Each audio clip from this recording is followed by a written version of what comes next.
London Elektricity's music is it is intensely musical sometimes. I've tried really hard to make it not so, but I can't fight it any longer, and this album I'm just letting go. I've got to finish the album by the middle of April so we can actually learn it live and start playing it live in May. So I hope it doesn't all go horribly wrong. We'll see. This is the start, right now. Today is our very first rehearsal for, well, we haven't rehearsed for a year and we haven't even seen each other since last November. Hello! Hello! Today's little rhythm section rehearsal with Landslide, Andy and Jungle and me. We're doing 3 days of just learning the new material, getting the rhythm section sorted and tight, and then next week Lianne and Wrec will be joining us. My fingers are getting abused again. It's all about abuse. Fast, loud, oral and physical abuse.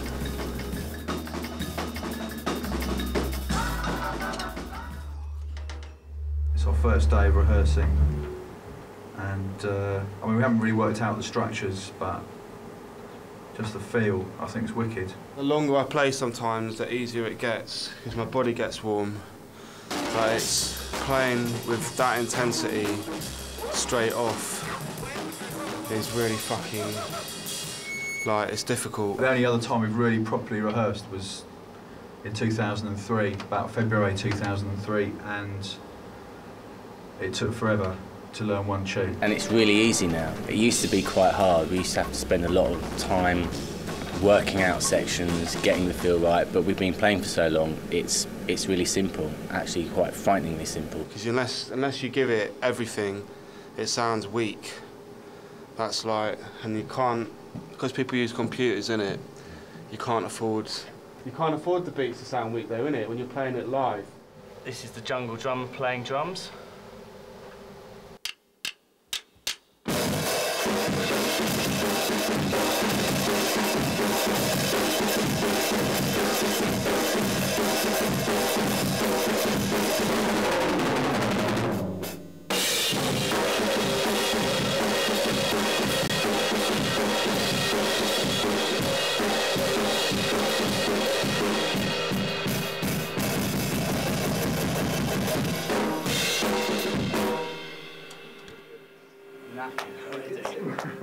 Keep the noise down, please.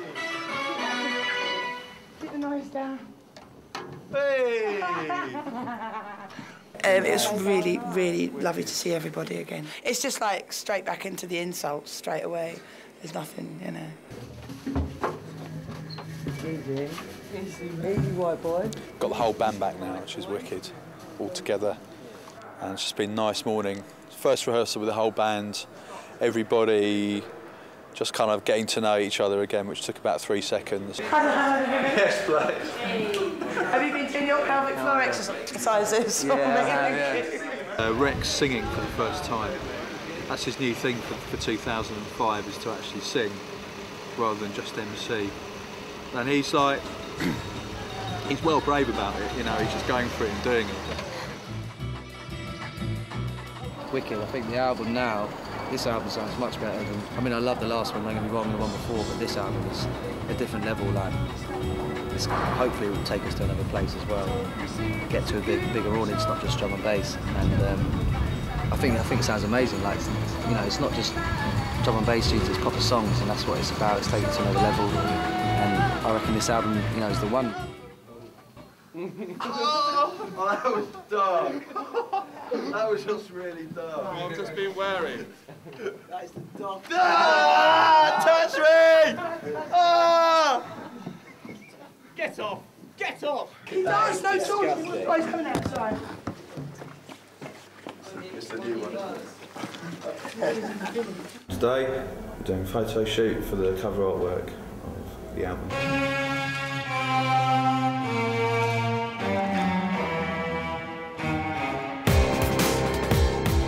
It's a bunch of very different people. It's a freak show, so no one's really fit, and that's good. That's what works for us.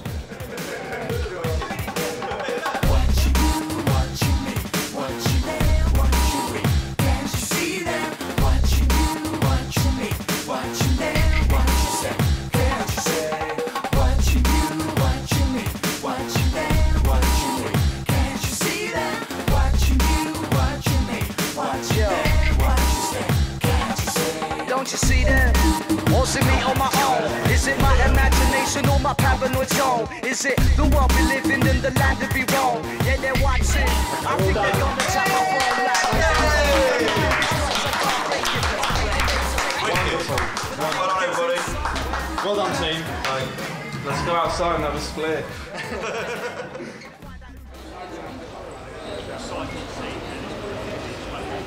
They've been caught smoking weed. The great criminal offence, the lawbreakers in the band. It's a good one for the blog, isn't it? Yeah, some bloke without a life is giving Jungle a hard time for a tiny, weeny bit of weed. In Brixton, in Electric Lane, what is going on? And he's giving him attitude. Please, please, like, I'm not trying to be difficult. That guy has been like really out of order, man. Like, I know what we're doing is wrong. Yeah. I apologise to him, but he's making out like I'm off my head. I'm crazy. Like I've had 3 hours sleep. No, listen. My band, yeah, we're in the middle of doing a photo shoot. Jungle, you look like a policeman. Same clothes. They love him. They want to recruit him. He's getting recruited.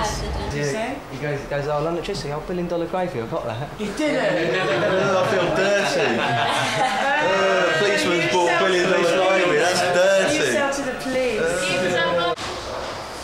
Shall I show you the best bit? I want this on camera. I want this on camera.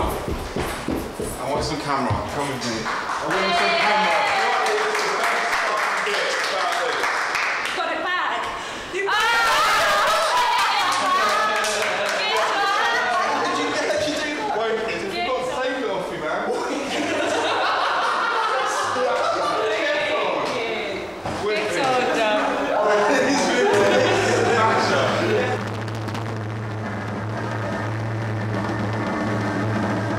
What drew me to drum and bass was the energy in the beats. The beats sort of blew my mind.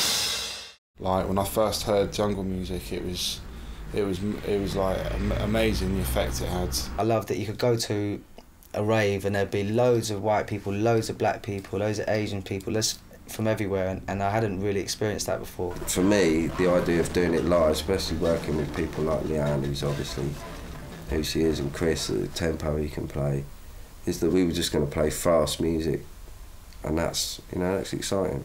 Tony sort of showed me that you can fit all types of music into it, which really appealed to me. That's where it all started for me. If you're kind of an eclectic person or a musically schizophrenic person, you can get by in drum and bass because almost anything is allowed. And by that I mean you can do an electro style tune, you can do a rock style tune, you can do a techno style tune, you can do a classical soundtrack style tune, and you can do a soulful deep house style tune, and they're all drum and bass. And as long as you get the mix downs right, and as long as you get it sounding right, and you get it structured right, it will go off in a club. That's gonna fucking annihilate places. That is next level. Fucking hell. Andy, your bass sounds fucking amazing, mate. Yeah. Andy's bass is anorexic. Playing so hard, something just gives, and you've got to just push past it. It's got to be played with fucking intensity. If it isn't intense, it ain't proper drum and bass. It's not proper jungle. Right, man. Stretch it. Yeah. Don't vomit on your drums. I think until we go and play a gig now, we're not probably creatively sort of adding anything more. What we need to do now is just go and gig for probably, do these next set of 10 gigs, and the music will get better as we do them. It's like all of us are growing, man. It's absolutely wicked. You know, we had our last show in November last year.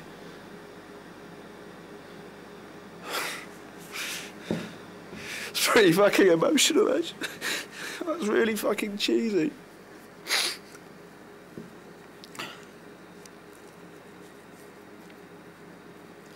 I really hate it when, because there's so many reality shows on TV, and I really hate it when they show someone breaking down because it looks shit, and you think that shouldn't be shown on telly because that's fucking embarrassing. I just fucking cried on camera, Jungle. Can you imagine that? Oh my god. Fucking hell. It's so embarrassing. I'd like to be the person to come in here. I know. Can't believe it.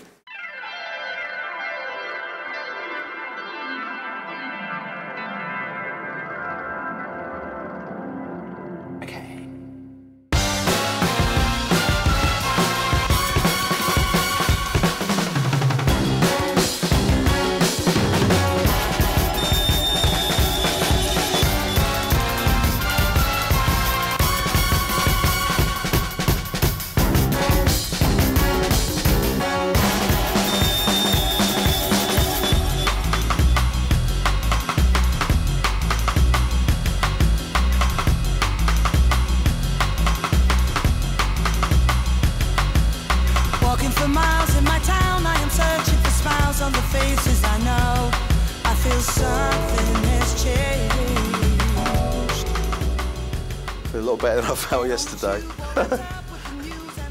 Now I feel wicked. I think we're ready. No, it was wicked today because Stev came down. Stev's our new sound man, and the band really like him. They're really warm to him, and also Jungle's now using in-ear monitors. That means that he doesn't have to have like 5 enormous wedges either side of his head when we do a gig. I fucking hate him. It's the worst thing that I've ever done since I've been in music. It means that he's got all of our samples in his headphones, and hopefully it won't. What I'm hoping is that it won't look like he's playing to a click, because that would be a nightmare, because he never does that.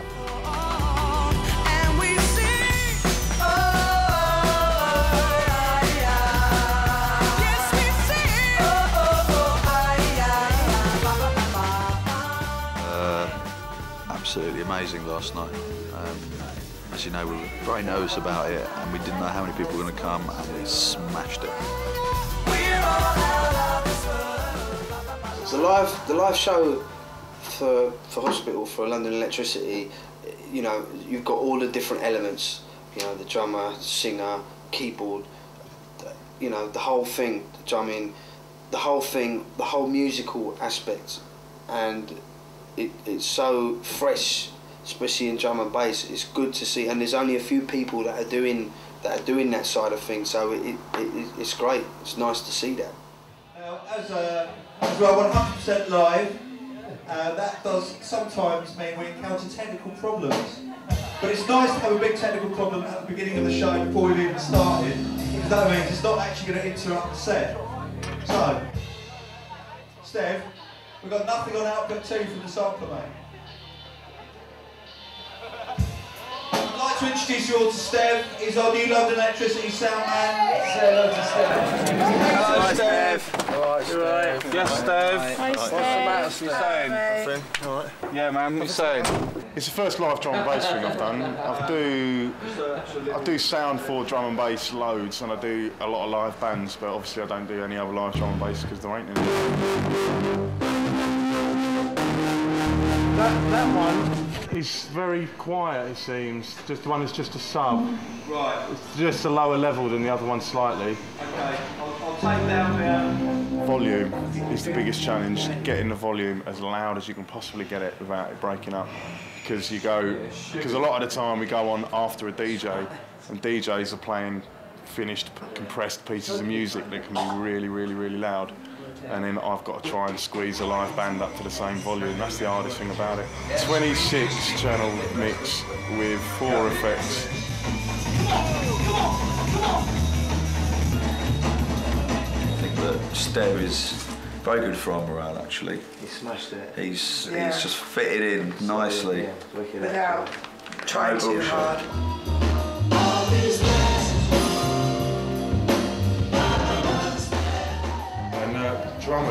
Jungle is about the biggest pain in the arse for this band, really. Apart from him, just getting him to get his shit set up on time and stop moaning about it. When he's done that, it's all good, but that takes longer than sound checking the band.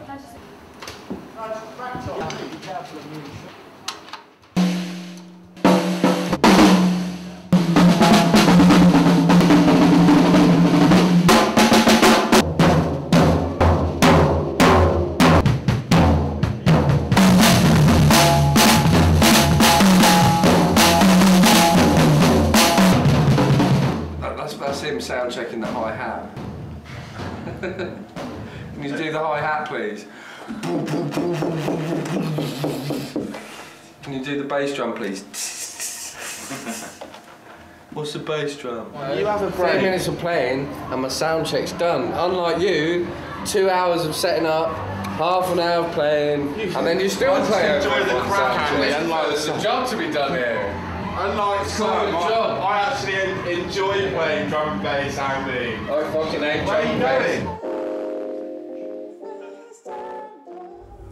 Andy Waterworth. He's one of the most gentle, genuine people I've ever met.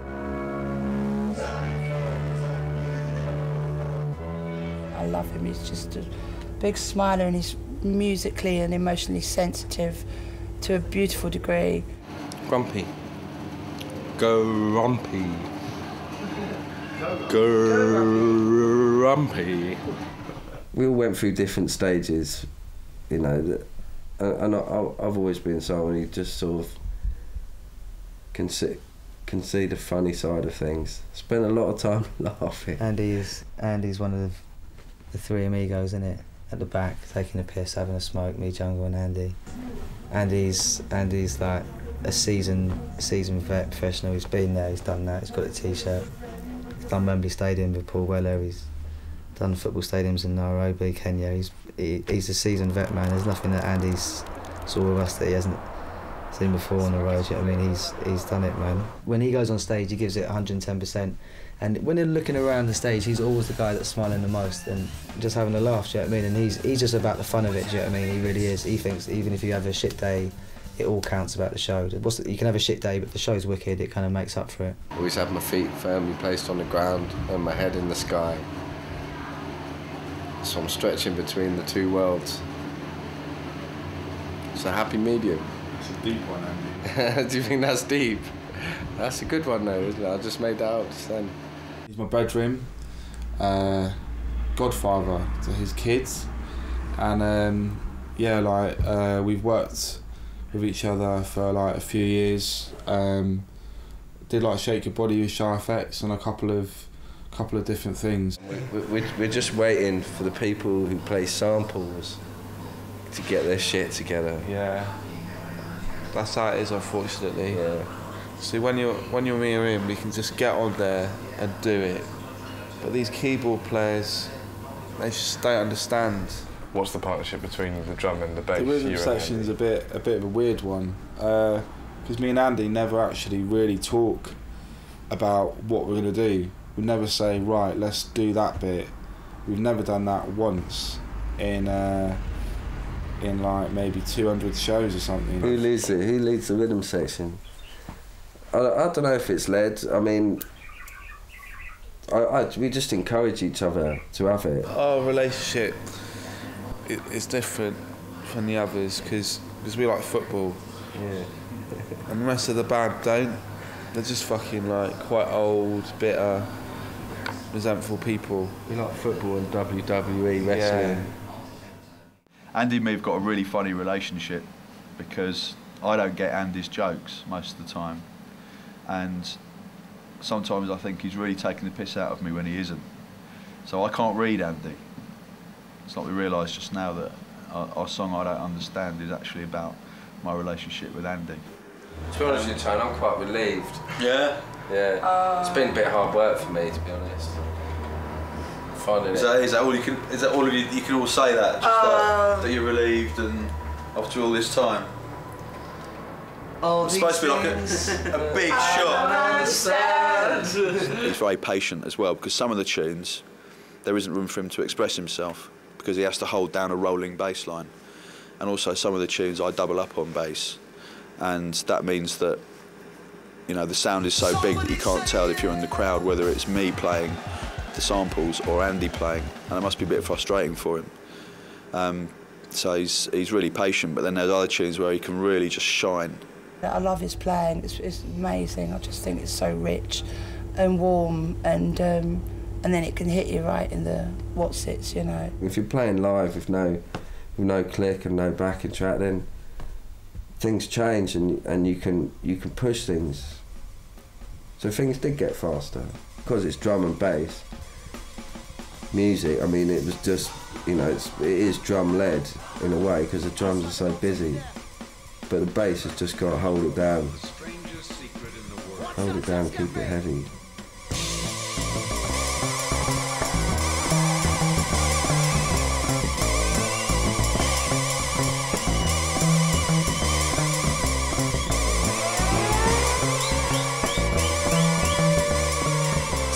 I'd like to tell you about the strangest secret in the world.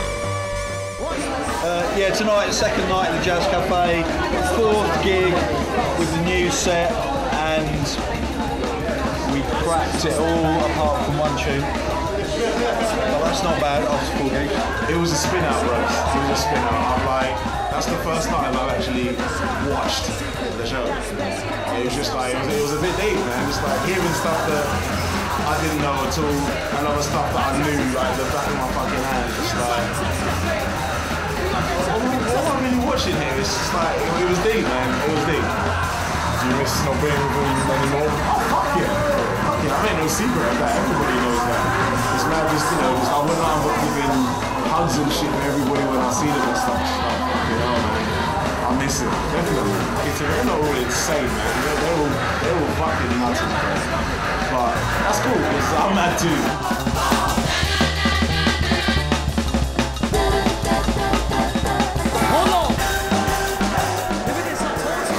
Was it like Hanging Rock or something like that? Yeah. Something like that, I don't know, that was nuts. And like, there's some next one about the third or fourth tune. Andy was just going Garrett on the old bass. I was just like, but yeah, man, that was nuts. That's catching yourself after you slept it, even disrespected. Reminisce of this, yeah, the night gets hectic. That secret after secret means night after night, and night after night means you can't comply, yo. This live thing is just so weird in the spin that it actually puts on tune. It's just like, even from the second album, from Winning the Wavy, it's just like, there were 3 tunes on there, so I can say that I really like them. But in the live show, I like them all. Strangest secret in the world. Trust me. Talk to Lianne about very good news today. She's very good news. What news have you got for us today? Oh, I've already been nominated for Best of Jazz Award, BBC Jazz Awards, and I found out today that I've been nominated for BBC Jazz Vocalist of the Year in the top 3. Okay. Serious. I'm really chuffed at that. When did you find out? Today? Today, yeah. Paul Gambaccini read it out. Yeah, and I couldn't believe it was my name. It was like, wow. She's unbelievable. She's like Britain's best kept secret. She has taught me so much. She's been the best sort of sparring partner that I could have had up front. One of the most like I think gifted musicians that exist like in England, like in everywhere. Could go to America, could do anything she wanted to do. Lovely, yeah. She's just good fun to be around. You fucking cunt. You fucking cunt.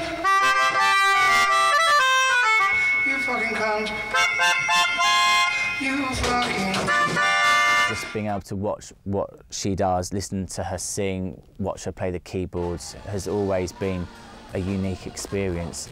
And I think that's been sort of one of the cornerstones of the live project is Lianne's presence on stage. And we do smash it on stage, and when we do it right, we really do it right. And when we know what we're doing, we really know what we're doing. And when we get it wrong, it's all right, because we get it really wrong, and that's okay. And maybe it's usually just one person gets it really wrong, and that's all right, because it's just been absolutely amazing. Like to just do gigs with Lianne night in, night out was a fucking honour. She is a jazz legend, isn't it?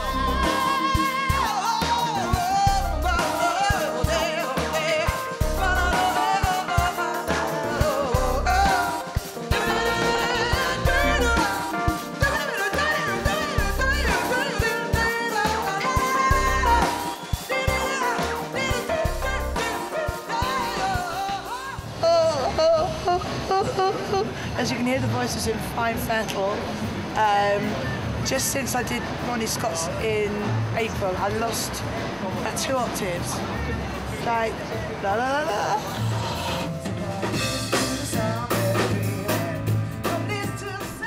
great, you know, great performer, and but that's her as well that you see on stage. That's what you want to see. You want to see like people being real.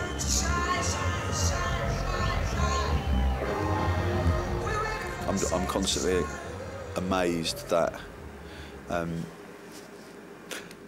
of amazed that she wants to be in this band, because she's, in many ways, and you look at it from one angle, and she's like, you know, her own solo shows are so incredible that why does she need to do London Elektricity, a drum and bass band, you know? But she gets, I think she gets a lot from it. Just the audience, I mean, just going out on stage, right, you know, and we were all nervous, did the sound check, and it was like something new, and then we went out on stage, just a sea of having it, bodies, they were just like so up for it, and it was, I've not really experienced that immediate sort of like, it was love really, it was. I don't mean that in any corny way. It was like, it's love in its purest way. They were just going to trust us to do what we did, and we did it. And that has evolved with the band.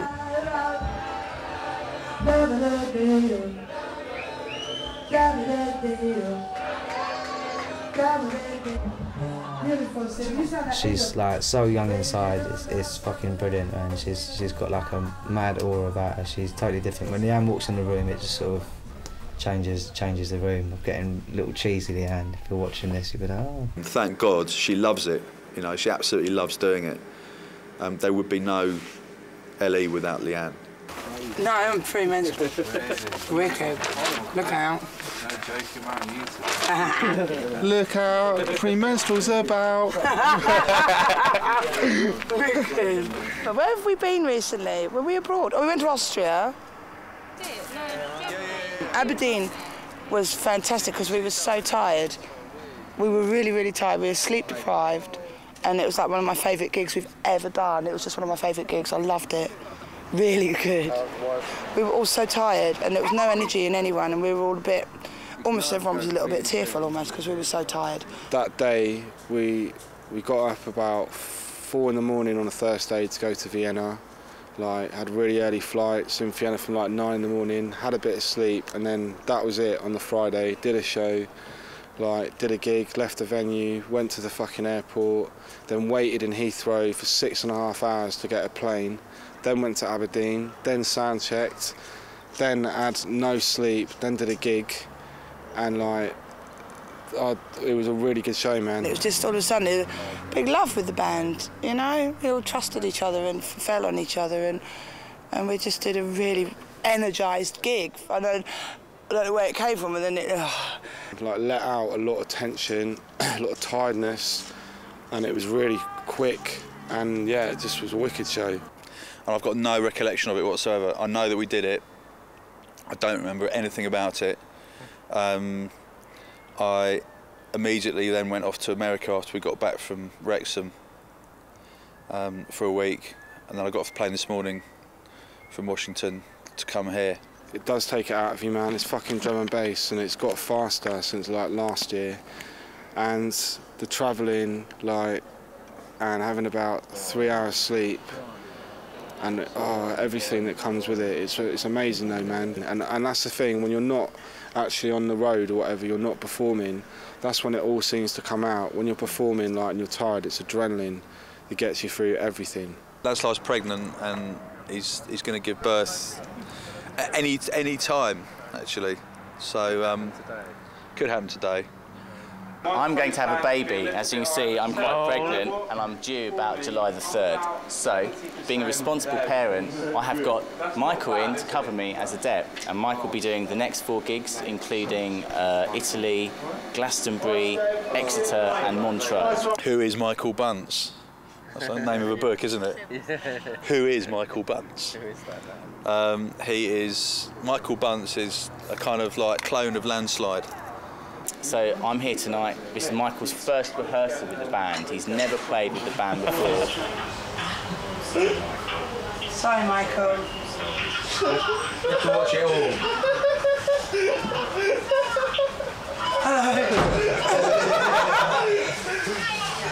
Oh dear, oh dear. That's Landslide. Lianne and Jungle. All he's had is some pikey old scratch CDs, a few random live recordings, and he's learned all the parts. 17 songs in like 5 days. Landslide would pick up a stone and be like that. But Michael Bunce, he could throw one in the sea from here, isn't he? He's like the new improved, yeah. He's like Dolph Lundgren in Rocky 3. He's going to get well jealous, isn't he, at some point in the show. First time he's played through Song in the Key of Knife because we didn't even have a live recording for that, so... Well, yeah, we wait and see though. We wait and see for tonight's gig, definitely, because it's been intense for the last week. But yeah, just to wait and see how it goes. What I'm going to do tonight is basically work with Tim. I'll try and do as many numbers as I can. Any that I feel slightly dodgy on, probably Tim will take over, or just be there saying, "Hold on a minute, next thing coming up," you know.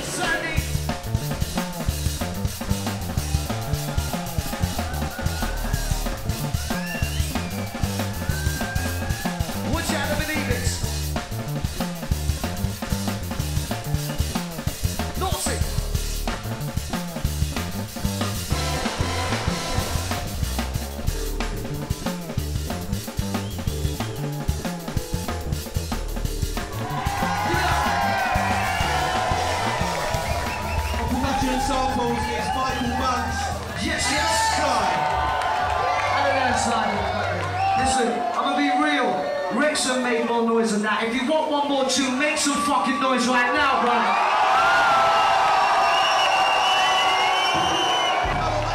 MC Wrec. I've seen him blossom over the last few months. Gonna tell you that life's all good if the truth be told. It's not how it's that it's bad. I feel the opposite of sad. Feel insane in the brain for a slash fucking man. You know, he came on board as he never rehearsed with us, and he just kind of stepped in. And when the first gigs we did, he was like a crowd hype MC only, and he was really good. You know, he impressed us immensely. But he's gradually developed and grown in the band so that he's now singing.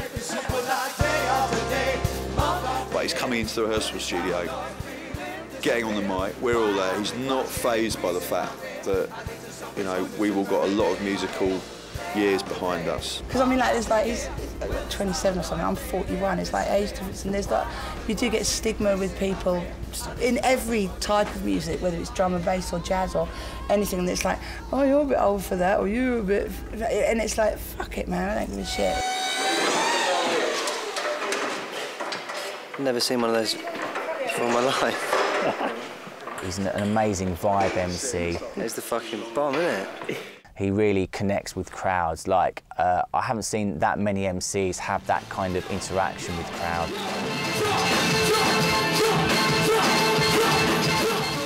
Wrec, I never knew that I'd be sharing a stage with like an amazing MC, like just having such a laugh and dancing about the stage with each other. I've learned so much about MCing from him, because he's like really out there, he's really brilliant. Wrec is like the most improved MC, I think, in drum and bass, like, and he works really fucking hard, like for the band. He gives it everything, and he's the same. Sometimes things can flag, or crowds can be a bit, I don't know, tired or things, and he always picks it up. I said nothing until you know who we are. He's like made himself into a great sort of, I think, all-round MC. Like, he can MC to a lot of different styles.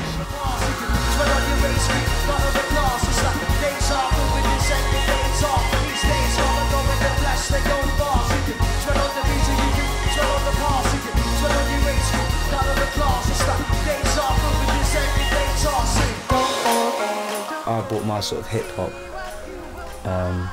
and sort of hype man approach to the show a lot more, and just sort of bridged a gap with the crowd, I think. Do you know what I mean? For me, my objective out there is really, like, yeah, to drop lyrics and to be in the chorus and everything, but it's also just to bridge the band and the crowd, same as when I'm working with a DJ. Tim Landslide is a helmet.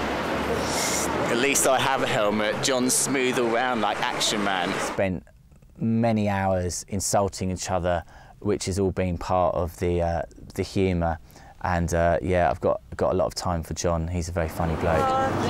Stop sucking yourself. John's sucking himself off. You like Prince and Tony. Prince and Tony. Going down, but he's really hot. What's going on, Sheffield?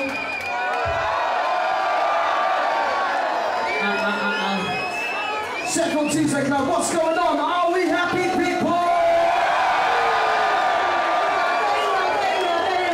Now, I mean, everybody, if you've got 2 hands, put 2 hands up.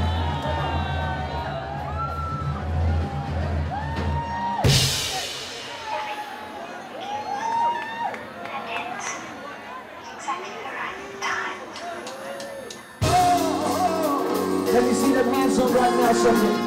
Show me them twos. London Elektricity have just landed inside the Tuesday Club. I know it may be Tuesday, but we're gonna treat this party like it's a Friday or Saturday night. Are you with me, Sheffield? Somebody make some noise right now.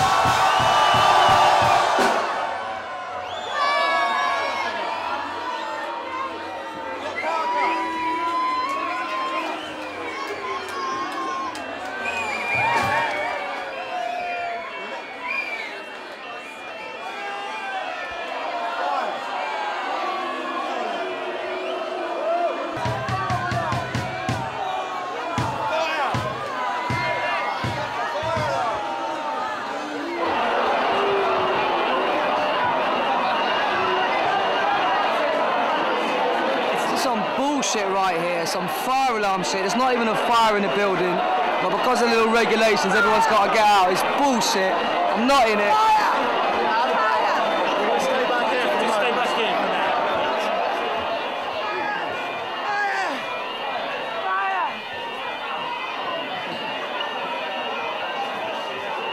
This is not how we planned to start the set, but it's kind of dramatic. Step away, please. We're all fucking geared up to start with Hanging Rock, and we started it on the intro. That was a nice start as well. I know. We had that start, man. It was as soon as it drops into it, it all went. And just on the drop, someone set the fire alarm off, which cut all the power on stage. I was just thinking, oh mate, please don't be the sampler. Please don't be the... That was so dark. That's what I thought it was, man. So did I. I love that, because when he says, like, so did I, that means both of you, isn't it, Tone? I love that. I love that one. That's wicked. Somehow we kind of started again after that, after about half an hour, and all the equipment had gone wrong on stage. We were dreadful. Truly, musically, appalling. Although we were doing our best, but because we looked like we were having it, the crowd loved it. And in terms of audience response, it's probably one of the best gigs we've ever done. We just encourage each other to have it, you know, just play hard. We like playing fast, so we encourage each other to push each other. That's what it's about, like, it's about getting on stage and all connecting with each other.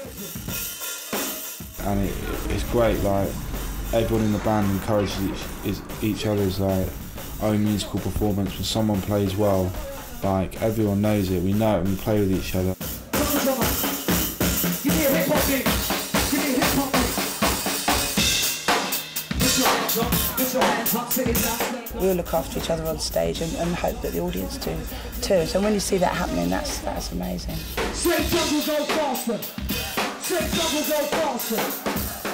London Elektricity is not a moody band. We're not cool. We're much too old to try and look cool within a drum and bass context as in any way, apart from maybe Wrec or Jungle. We just fucking have it, and that's the bottom line.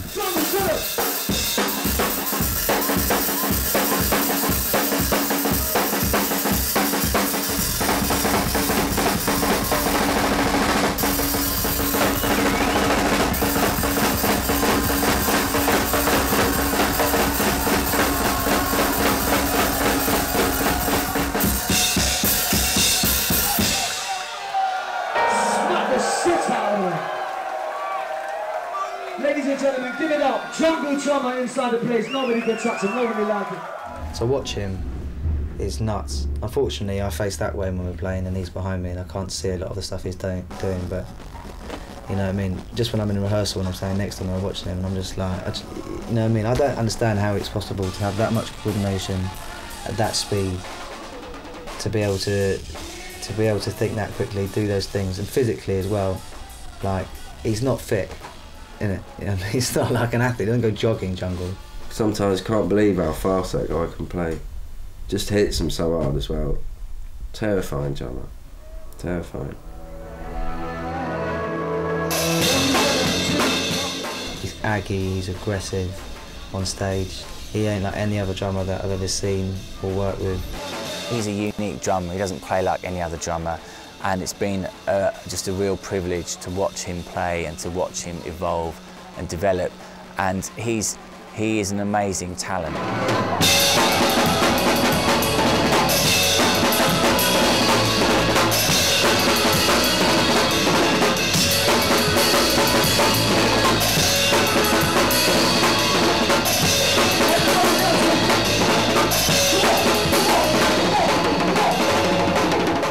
A bit more rhythmically, I'm trying not to overplay and make it just really fucking powerful, a lot of swing. So sometimes I make mistakes, man, but I can never just play one beat on kick, hi-hat and snare. I can, but jungle, I like to spread it around and have different sounds and a different like visual aspect for the crowd. It's got to be visual.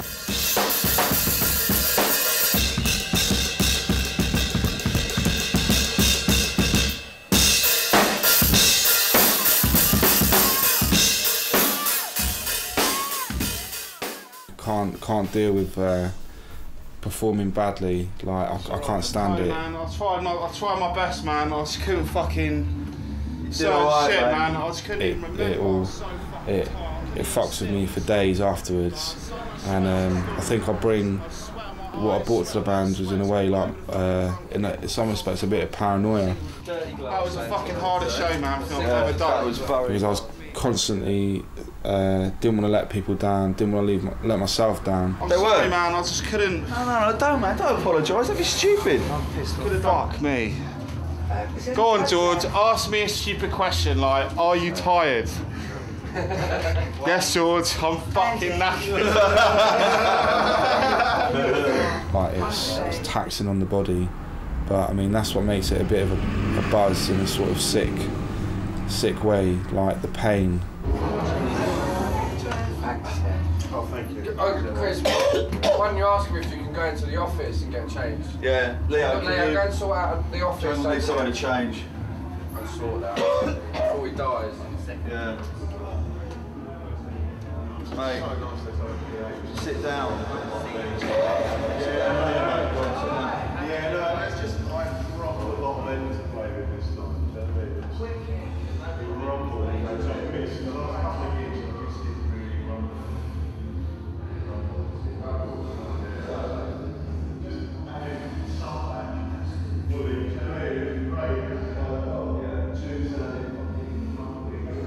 If you can imagine a 4-year-old trapped inside the body of a 28-year-old that's probably got the physique of an 84-year-old. Tone, can I throw peanuts at the people queuing up? You kind of, yeah, I don't know, it's kind of odd. It's weird, you'd have to spend some close time with him to really understand. He's just amazing. He's so funny, really witty and funny and incredibly cultured, and I just love that, and really political. Look, Tory, and brings it all to everyone in such a sort of unselfish way. Wanker. Look. She had that. A unique character, and you know, at moments in the band we would have you know, kind of little bitch fights, I suppose, but that was always part of the fun with Jungle. You know, he finds the thing you least want to talk about, and he talks about it all day long. What gig have you thought, this band's bollocks, I want to shut it down? And what parts of the show did you hate the most? Who did you hate? So, you know, it's kind of quite an interesting experience psychologically to have all your kind of demons exercised in public. And we'll all be honest about it. This is truth. And it's like a rugby match, isn't it? We'll all go home mates at the end of the day. But yeah, quite, you know, quite rewarding in the end, I suppose.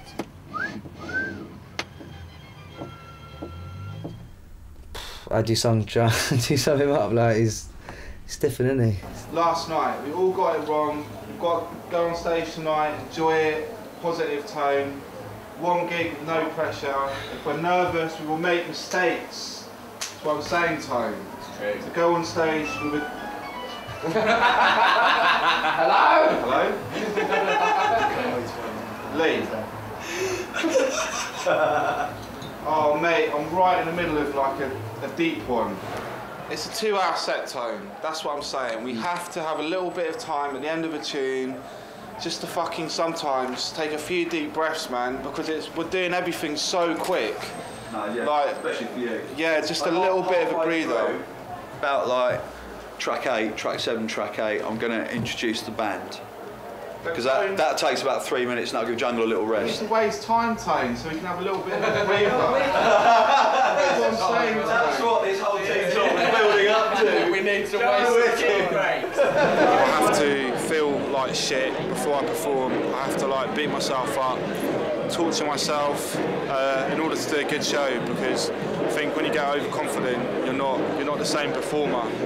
So then when you get on stage, it's like a fucking release. So you're looking forward tonight? Yes, mate. Home crowd for me tonight, man. Home crowd, Ron. So yeah, we're in Exeter. I'm not really sure the name of the venue, but it's really the Phoenix. Thank you. And the Phoenix in Exeter. Hey, look, as soon as I'm finished, we'll have a drink and shit. All right, then. Yeah, nice one. Get on. Wicked. Fucking hell, mate.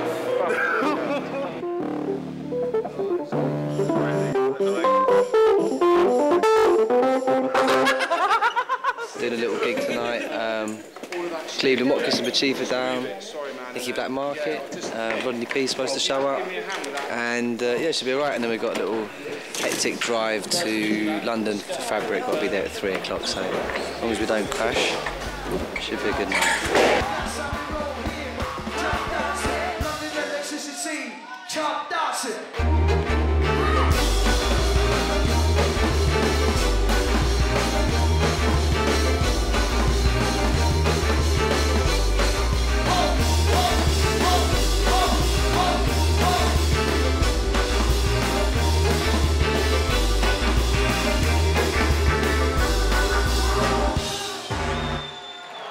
It has been our pleasure.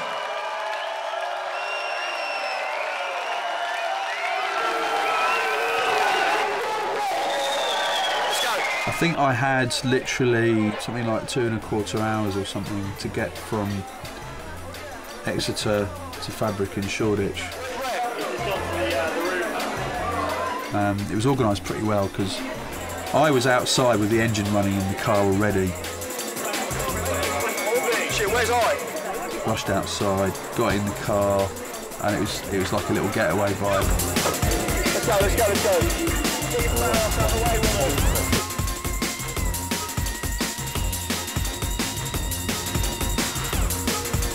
The clutch started slipping on the Audi. It's the clutch burning. It's gone.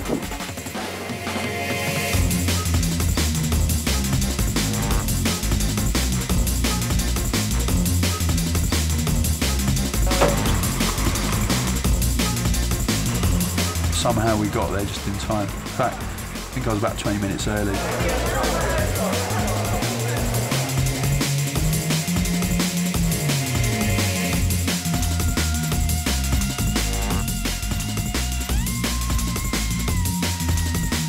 On a Friday and Saturday night, it's like full on, you know. It's like you could be like that night there. I started just before Tony and Elektricity, London Elektricity.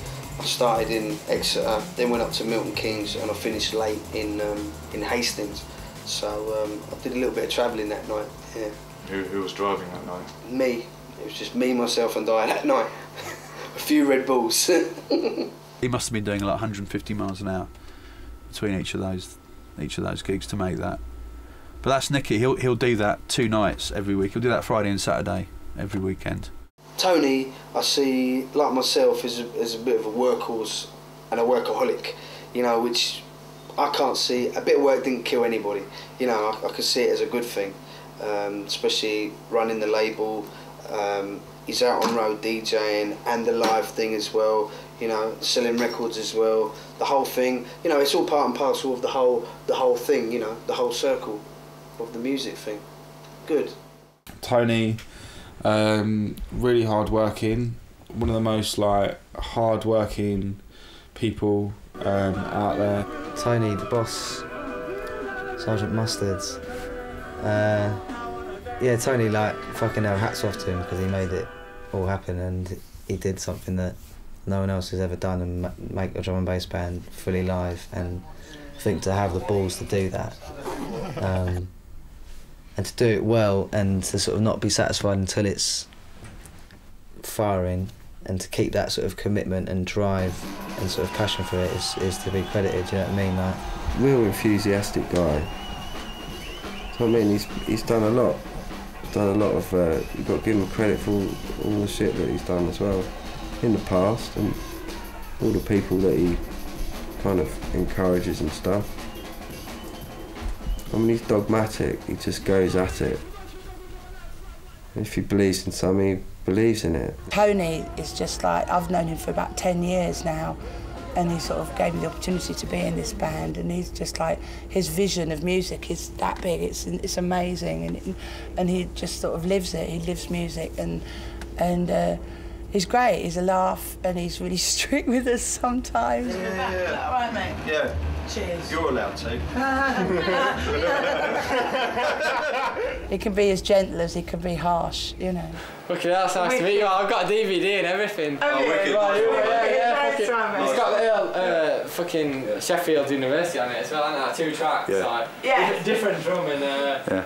what's that? Number 2. My dream. Yeah, that's what it's got on it. Yeah. Gervais moment coming. Nice one, but alright, fucking hell, that's nice to meet you. Anyway, yeah. The drums, drum and bass. Yeah, nice to meet you. You're gonna stand Nice one, mate. Yeah, definitely. Nice. Enjoy the gig. Yeah, I live fucking in Halifax. I have to trek Oh, here wicked, tonight. well done, Yeah, nice one. nice. Don't worry about it. Oh, I see. So we're just having little meetings, so... Oh, sorry. Oh. Sorry, mate. As long as you're not taking piss out of me. I'm not taking the piss. I want to talk through the set list with everyone. Oh, no. Yeah, so I'm sorry.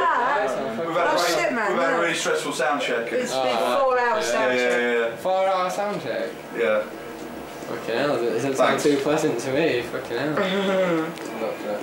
This has been here for 4 hours. We've been here longer than 4 hours, actually. But... 4 o'clock, man. Yeah. Sat in here for about 3 hours. No, we've been just getting the gears, going anyway. We've only just sat there. He's been a real kind of mentor to me in my music career, in my music production, watching how he works, learning from him. Like, he sort of helped me be a much better drummer.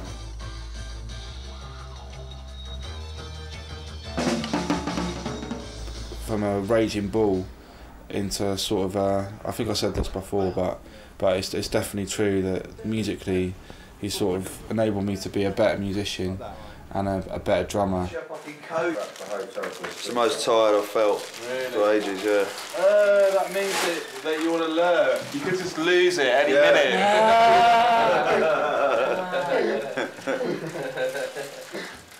I love that about you, Tony. It's a new you. It's a new you, like back Tony. to the old days. Wicked. You're nice, isn't it, Tone? And then you could just lose it. Volatile. Landslide used to be like that.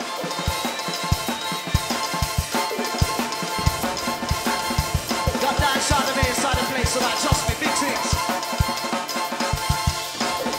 Lots of $1 million gravy. Young man that's awesome.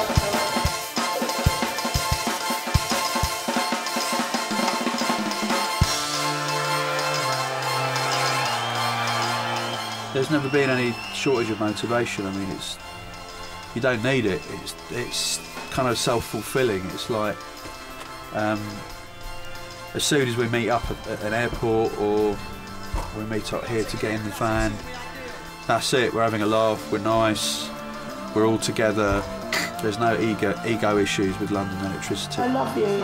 I don't even lime you. I love you. We love each other very much, and we enjoy every minute of our company.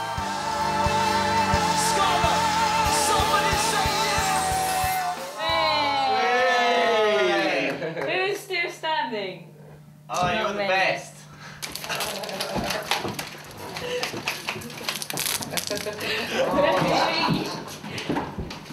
I could not have done half of what I've done over the last 2 years without I. I is my wife, as anyone who's come to our gigs know.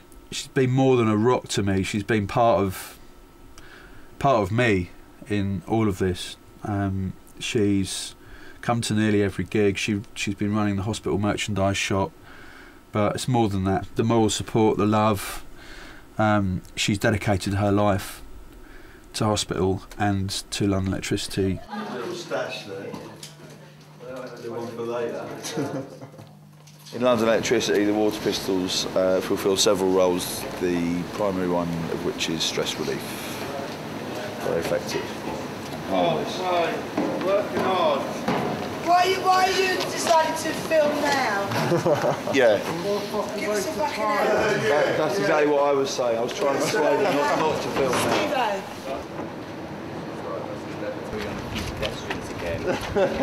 The Water Pistols, it's just a bit of light relief, really. You probably kind of realise what's going on there is that really, a lot of the time we just want to shoot each other. You know, we just want to kind of. It's an easy way of, you know, shooting each other, you know, letting out sort of frustration and anger. That's not your gun. Put it away. He's like the guy that sort of initiates all the sort of funny little games we'll play. He's the guy that'll go out and buy the BB guns. It's wise, be nice. Look. Because if you are rude, I'm going to do that. Guys. John, it's a world of pain. It's a world of pain, Dan. He's the guy that get the water pistol and give everyone a little weenie water pistol and then pull out some fucking backpack, strap, fucking gat, you know what I mean, and just jet somebody in the chest. He's clever, Tim. He's snidey.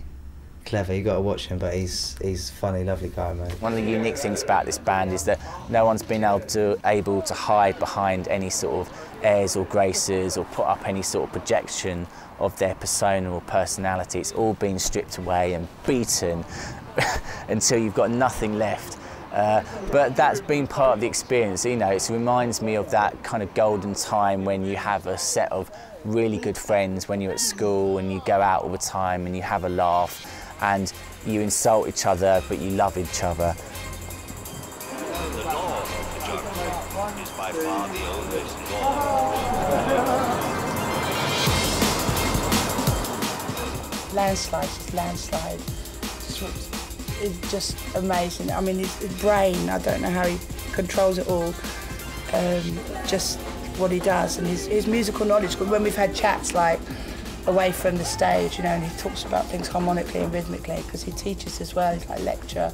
He's like a Professor Boffin of the goodness knows what. And I don't think it would be possible for the band to have existed and happened without Tim and Tim helping Tone. And brilliant person to have on stage, like metronomic timing, like an unsung hero in the band. Mr Landslide.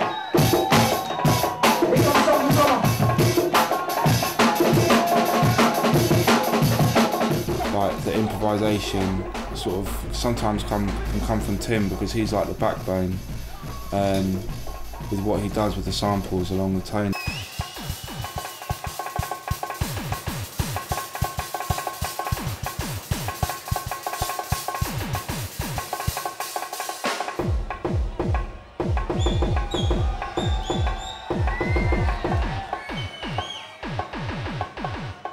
Musicians have to play with the sample, and really what's happening here is we're playing with the musicians, and you know the musicians feed off how we play.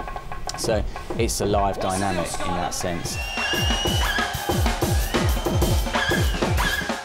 So in some ways I'm kind of a bit of a live sequencer.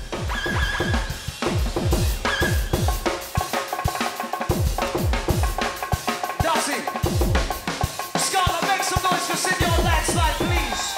Hold. Why am I an unsung? Why does everyone say I'm the unsung hero? I don't actually know. I think I've just been kind and nice, actually. Being nice to Landslide.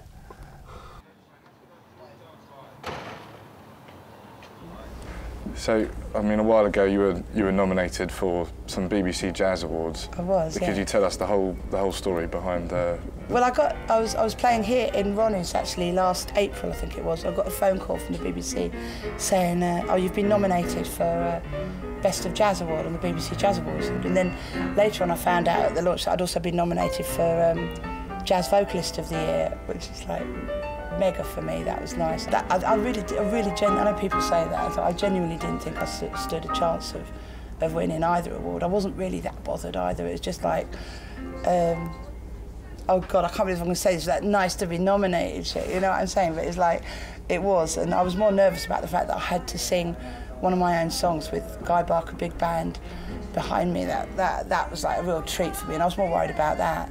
And so I went along, and it was all lovely in rehearsals. And everyone was being a little bit sort of, oh yes, you can't go in there yet, they're just rehearsing that bit. And I thought, well, why can't I go in there, you know? And it turns out that I won both awards. I actually won both. The first time that anyone's won 2 awards in 1 year. I ain't got nothing but the blue. Can I get some noise for Lianne Carrol inside the house, please, right about there? In the 2 days off that you had from Bristol, what did you do? What did you get up to? Drive. For peace of mind. Go to hotels. Right. Hang around at sound checks. What else do we do? And squirt a few water pistols, you know. Everyone does various different things within the band. And like, yeah, driving the van is a big responsibility. A bit of a kind of a chore in some ways, so again. Not in some ways. Driving the van is like a job in itself, because you've got to be then concentrated. Again, you can't relax in those times you're driving the van, and that's a job in itself. I know it's tough for you, and to be honest, no one else wants you to drive, and that's not a driving issue. That's just because of the strain and stress it puts on you. And I don't think that's a fair situation either. I think if Leo was 3 years older, then he could drive. Well, yeah. That's just the way it is. Come in and fuck you. Things people do when they're pushed to the edge are funny. Of course he is! Yes, And, you know, I think everyone went through stages of going a little bit mad.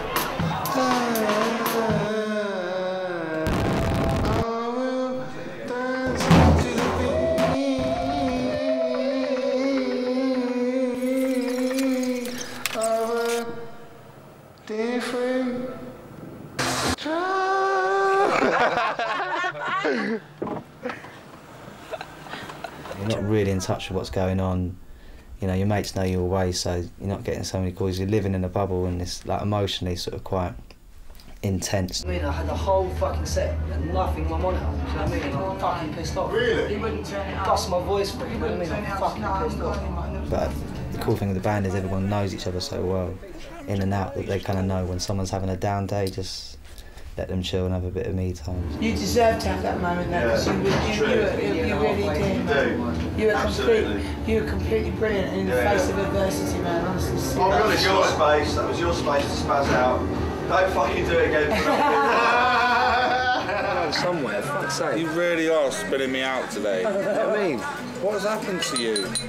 Not eating properly on tour, not sleeping properly on tour, smoking too much weed on tour, too many late nights, too much travelling, and you feel terrible. But then when you go on stage, I don't know what it is, just like the adrenaline kicks in, because when you're on the edge, the rawness really comes out in the performance. And especially with someone like Lianne, that's mental, do you know what I mean? Because when you catch that, when Lianne is raw and hasn't slept and is mashed, like sometimes you get the most amazing shit, and same with Jungle, Andy, to everybody really. Doing gigs where like you're throwing up just before, like the other, throwing up loads just before you go on stage, actually throwing up on stage, there's another thing I had to wear around the back, things like that, and passing out, and just because, like we were saying, just because you're tired or your throat's gone, and the thing about touring, it's not that we're sort of pussies about touring, we've just toured and we haven't been given great big luxury coaches and entourages, and bollocks to that. That's not what it's about. You lose all sense of what you're doing if you do that. We've been right down underneath it, and that's great, man. That's really worth it. It's a really worthwhile learning curve. The hardest thing for me about making 2 albums, touring them live, running a label, and being a DJ has been. It's actually made me really ill, physically ill. My body just gave up in October 2005. Just started to give up. No, I just want to say everybody, massively well done. Really. I think everyone was like 100% effort. You know, we all made fuck ups. Yeah. But it doesn't matter. I find it hard to sit back and allow myself to think, look, you can take your time. You know, you're not starting out. You know, you're 45 years old. You're not just starting out. You know, you've actually got a roof over your head. You don't need to kill yourself by doing this. But I find that really hard, and it's a lesson I'm trying to learn. You know, even I'm middle-aged now and I still can't learn it. I'm very manic in the way I approach my work. I throw too much energy into it a lot of the time and then kind of fall flat on my face. And we've been doing it for nearly 3 years, and that's been, for me, the biggest focus in my life. You know, I've tried to do all the other things that I do while keeping the live band going, and my body has told me that it's not possible. You know, being the boss, running the label, MDing the band, being the sort of poster boy of the band, you know what I mean? Like, it takes a lot, and I think, like, physically, like, it took a lot, and emotionally, it zapped him. Tony was saying he'd been thinking about it all. He'd been thinking about how far the band go, and also, like, when you stop when you're on a high, and we really are on a high, if you stop when you're on a high, that's better than letting it just go over the hill and then start going down, because so many bands do that. And it's like a greedy thing in a way. They just want to hold on to it for as long as they can, rather than actually leave a bit of a legacy. People sitting here that they're maybe watching this DVD for the first time, they can't sit there and be like, they're just money motivated, because that's fucking bollocks. Like, I've done this for like 3 years, and you know, like 3 years is if you're starting to do really well and, you know, earn good money and get on TV and all that thing, it's worth doing. It's worth doing. And everyone was feeling like it's hard work. 3 years of doing the circuit on that level is tough. I think you can only play things like so many times before, you know, you want to do, like, play something new and do something new. But that's why it's good to end it now on a high. I'm going to miss every moment of it, and we have had an incredible time. And for me, I've never been a fully live musician. I've been a studio-based musician. I've always had a massive urge to be in a band, go touring, and this has really completed that whole yearning and that whole desire to do that.